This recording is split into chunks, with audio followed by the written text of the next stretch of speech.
Okay. So good afternoon. I'm Professor David Lurcher from the School of Information in San Jose State University. And I'm delighted to be today with two great people from Eminence, Kentucky, in what we call the EdHub, which is a great K-12 school. And the superintendent is Buddy Berry. And so I'm going to have two really important people introduce themselves today. And my name is Jen Gilbert. I was hired as a librarian here 8 years ago when the EdHub opened, and it's been my only school library job right after I was getting certified when I got hired here. So this is the only school library I know. Oh, wow. Yeah. Okay.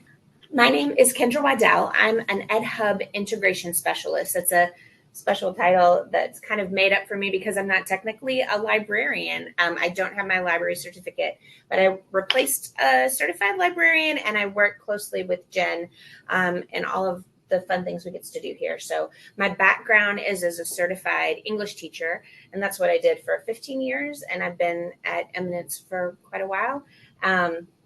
Teaching at first and then moving into this role 4 years ago, I believe. I think I've been in this role for 4 years now. I think it's important to say you also are like PLTW certified. It's true. You do have a bit of an engineering background and stuff that has been really useful. It's true. Yeah. It's one of the things that I love about this community and this school specifically, because I drive pretty far to work here, is the opportunity just to keep learning. And that's a thing that it's given me. So this is a very unique school. Tell me why it's so different. What can students do here that would be non-traditional, in other words? Well, this is a small district, and even though we've grown a lot since I even started here, I think it was a 600 student district when I started, and we're over 1,000 now in the last 8 years. So we've grown substantially, but I think we still are able to concentrate on individual students in a way large districts can't. And in my role as a librarian, I still spend a lot of my day working with individuals or small groups of kids. And so as they have projects or needs or desires, I feel like I spend a lot of time on desires, like they want to be able to do something. And that is what we're able to do. Now, I know a lot of the times that might look like wanting to be able to find a book or get information is what a traditional librarian would do. But like my morning has been helping somebody really wanted to, I had a couple boys that they're trying to do something with a teacher and a class to be able to make 3D printed things for a winter bazaar is what they're trying to do. And they've gone through several iterations, but none of the designs were their own.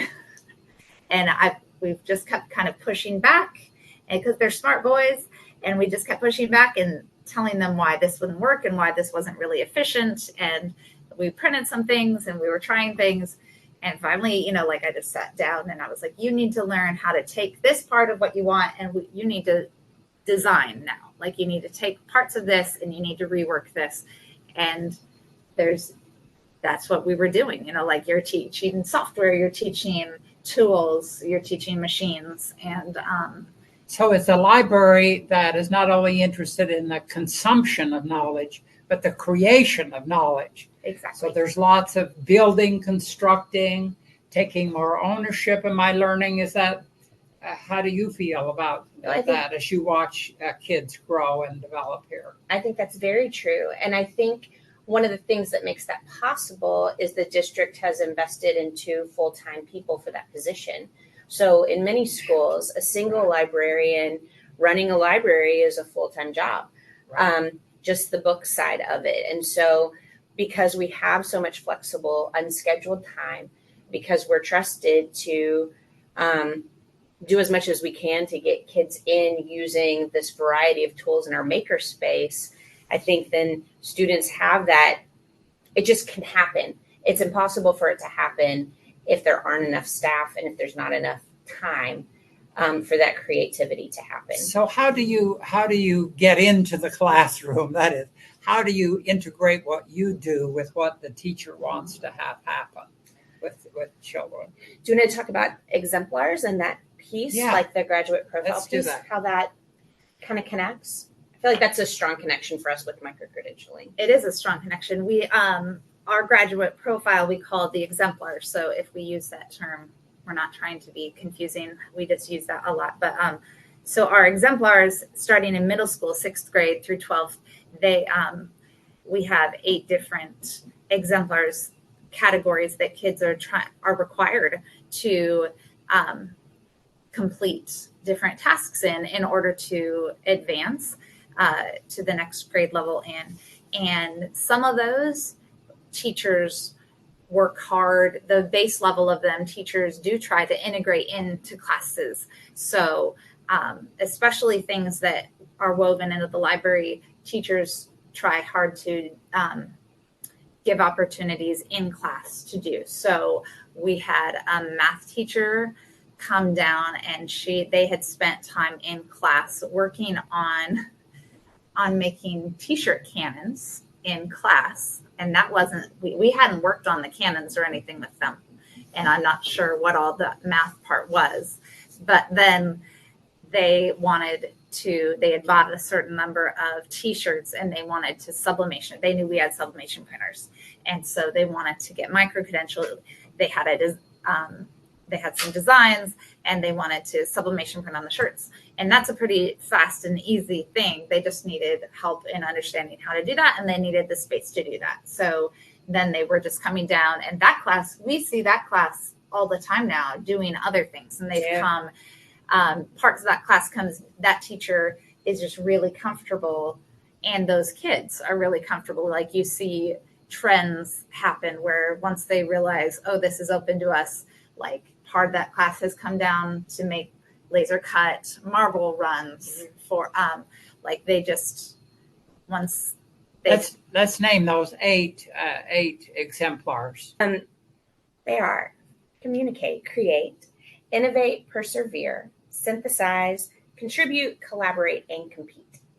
And then there's all the state standards that are integrated into these 8 different things. So they build micro credentials around these 8 things. Is that correct? Well, I think probably a fair way to say it is some of them are very academically tied. So, for example, communicate is very much tied to students writing and the activities that they're doing in their English classes and opportunities for public speaking. Micro credentials specifically are kind of just a single thread that run within the exemplars, and we see those appear with synthesize. And so at certain grade levels, the synthesize task, which is bringing information together from multiple domains, is to earn a micro credential in a new library tool. And we digitally badge students for earning those micro credentials. We've built a platform in Google's Looker Studio. So we have a process for students to submit evidence of their work as they micro credential in a variety of tools. That might be a 3D printer, the laser cutter, the sublimation printer. That might be an online tool set like Adobe Illustrator or a coding platform like Swift Playgrounds. We have over 50 tools that students can micro credential in, and they vary from engineering tools to publishing tools to creative making tools to power tools. So as students are going along their learning journey, and then they have a class project or a personal hobby that they're interested in growing in, they can micro credential through the library in those tools and meet that specific exemplar requirement. So my sense of it is the library not only just kind of slides into this whole curriculum of the school, but it belongs there. Oh, so you become at the center of teaching and learning in the school. What do you think? We like to think so. We'll write it on our resume. No, it's really, I really love being so heavily involved in the micro-credentials because the way we have it set up, Kendra mentioned that we have a digital badging system that we built through Looker Studio. So kids will submit through Google Forms. They'll apply for a micro-credential and they have to submit digital evidence. And so we'll see, like if they've done a green screen project, we'll see, a lot of them, they did one of those, just teachers did that as a break and they had like gone and visited a place, like they were at the Great Wall or whatever, and it's really fun to see, we get to see work of kids all the time that I wouldn't see, like from other places. And it's fun to just take that moment and see those glimpses of all the learning that's happening everywhere. It's really fun. Well, what's your advice to superintendents, principals, even librarians who would like to merge the library really into the center of teaching and learning? How does this happen? What is the secret? What advice would you give to anybody that says, I like what these people are doing? We'd like to be like that. What's your advice? I think Dr. Berry's had this vision for a long time, and we just keep slowly getting closer to where it is. You can get tools, but until you get teacher investment, I know that there have been years that it's been better, and then COVID was a huge hit. We had to really work hard to get back in. It felt like we were starting back over, trying to get teachers recommitted to, and students re-engaged because we've been making so much progress, because that does not happen overnight. Getting teachers to invest and go outside of their comfort zone to let kids build in those projects where they might not know. They have to let go, on a sense, to let kids do stuff that they don't know what they're doing. You know what I mean? When they're using things and they don't understand what they're doing. And that's totally possible, and it's fine. But sometimes teachers can be really uncomfortable with that. And what's your advice? I think the thing that makes Eminence so special and different is the trust. I feel so entrusted to do my job. And I feel like there are many, many schools and situations where there's just a sad presence of a lot of micromanagement, or a sad presence of a lot of just overscheduling, and it's very, very hard for creativity to flourish when there's not space to breathe and grow. And I feel like the way that we're staffed, the way that our schedules are that's we're entrusted to be professionals, and I think that is a really beautiful thing and a very rare thing, unfortunately, but an important part of the equation. I guess my final question for you is, from the learner perspective, why is this school different? Because the library is here, you're here, but also teachers are doing different things. What is their perspective, do you feel, having maybe taught in a traditional school? What do you think? I hope they feel that their access is high, that they have access to people that want to help them, that they have access to tools, that they have access to books, that